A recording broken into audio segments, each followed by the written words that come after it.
মমতার নির্বাচনী প্রস্তাবক ও রাসবিহারের তৃণমূল প্রার্থী দেবাশিস কুমারের বাড়ির নির্বাচনী কার্যালয়ে আয়কর হানা। নির্বাচনের মুখে শাসক দলের অন্দরে আয়করের হানায় ব্যাপক শোরগোল ছড়িয়েছে।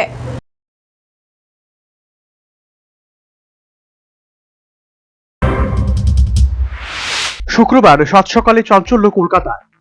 মমতা বন্দ্যোপাধ্যায় নির্বাচনী প্রস্তাবক মিরাজ শাহ, রাসবিহারীর বিদায়ী বিধায়ক তথা তৃণমূল প্রার্থী দেবাশিস কুমারের বাড়ি ও নির্বাচনী কার্যালয় এবং দক্ষিণ কলকাতার তৃণমূল নেতা কুমার সাহার বাড়িতে আয়কর দপ্তরের তল্লাশি অভিযান। দেবাশিস কুমারের মনোহরপুকুর রোডের বাড়িতে ও শ্বশুর বাড়িতে সাত সকালে পৌঁছে যায় আয়কর দপ্তরের আধিকারিকরা। আইটির অপর দলটি পৌঁছায় তার নির্বাচনী কার্যালয়ে।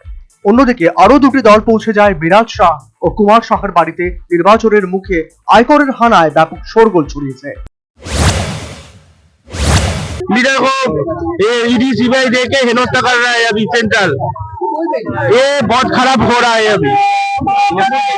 इलेक्शन के टाइम पे राजबिहारी में देवाशीष कुमार को चक्रांत करके फंसा रहा है ईडी सीबीआई मिलके। ये हम सब अभी देवाशीष कुमार, हम भी देवाशीष कुमार है, हम लोग भी दादा की तरह तलब कीजिए। বাড়িতে আছেন? বর্তমানে স্যার আছে কিনা বলতে পারবো না, আমার সাথে দেখা হয়নি। আমার সাথে কনফার্মলি দেখা হয়নি। আপনি কটা নাগাদ ইনফর্মড হলেন? আমি 10টা নাগাদ এখানে এসে জানতে পারলাম। মানে আপনি আসার পর জানতে পারলেন? আমি আসার পর জানতে পারলাম। আপনি আসার পর কি মিরাজ শাহের সঙ্গে আপনার কোনো কথা হলো? না।